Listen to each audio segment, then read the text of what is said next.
Gol del Club Deportivo Guadalajara. Gol offside número 3.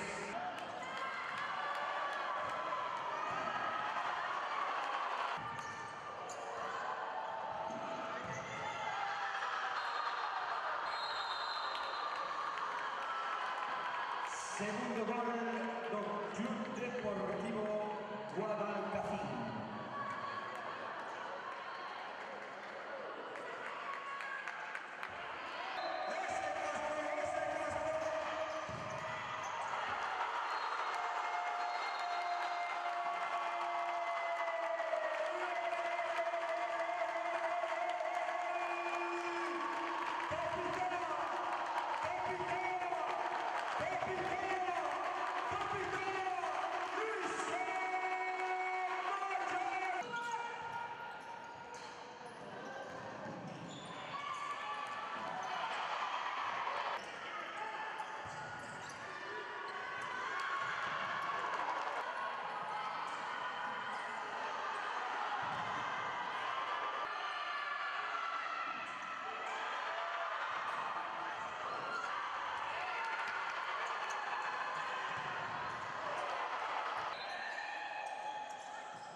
Que suma cada equipo con 7 puntos que lo cargan afectada por la catástrofe la pasada semana.